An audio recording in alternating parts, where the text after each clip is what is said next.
चलिए अच्छा देखिए, हम लोगों ने बाबा भीमराव अंबेडकर जो हम लोगों के भगवान हैं, उन पर माल्यार्पण मौन धारण करके करना चाहते थे।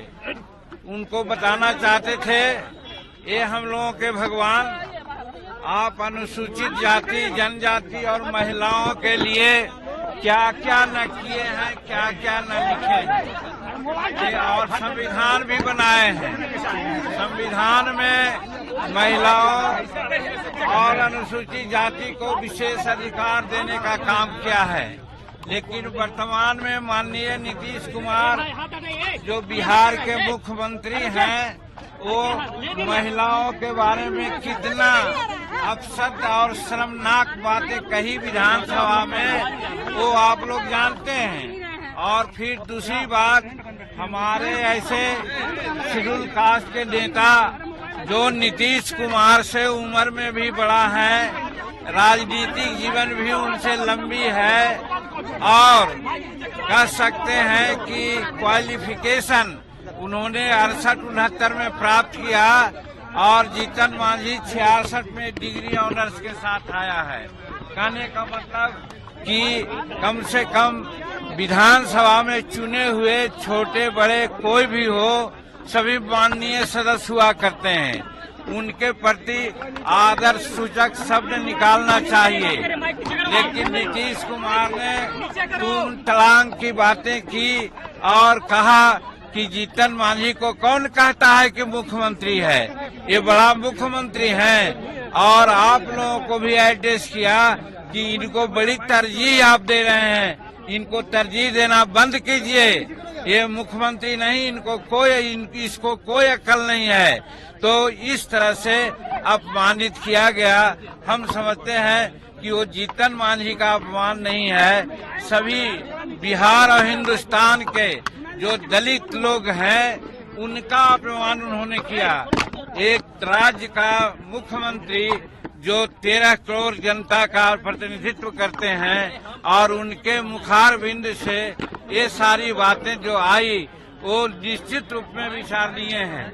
और जीतन मांझी क्या बोल रहा था, और लोग कहते हैं, हमारे और भाजपा के बड़े नेता बोलेंगे कि जो आरक्षण संबंधी बिल लाया और कोटा बढ़ाने की बिल लाया, एडमिशन में भी हम लोग सब एक मत से उसको पारित किया, समर्थन दिया, तो फिर उसमें विरोध की कौन बातें आती है।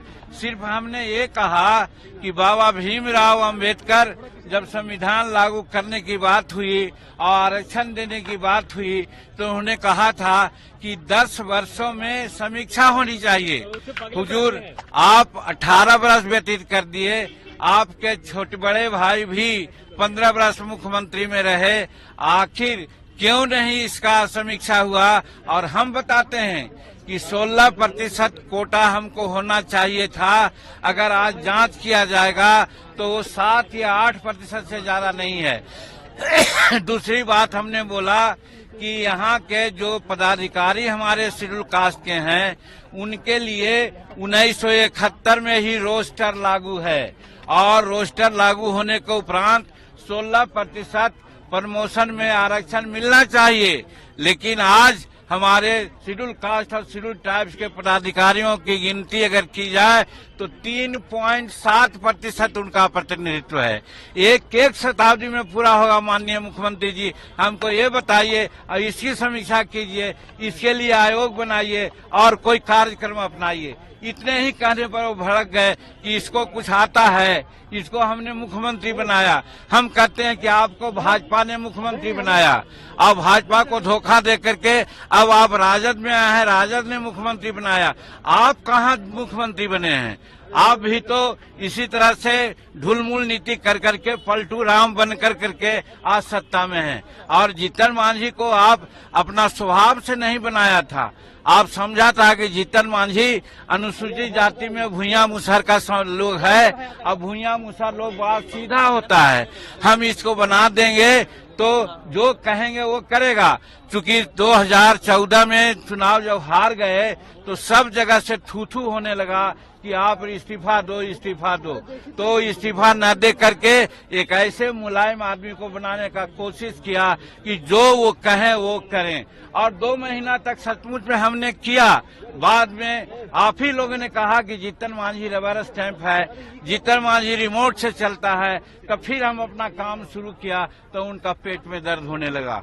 बहुत सारी बातें किया है, वो आपके सामने है। और आज बाबा भीमराव अंबेडकर के चरणों में अपना माला पहना करके और हम लोग रिकॉन्साइल करना चाहते थे कि बाबा हम लोग क्या करें, नीतीश कुमार को सद्बुद्धि दें, और आज ताला नहीं खोला गया, विधानसभा में भी बोलने का मौका नहीं दिया, और आज यहाँ पर बाबा का मूर्ति पर माल्यार्पण करने से भी रोका गया।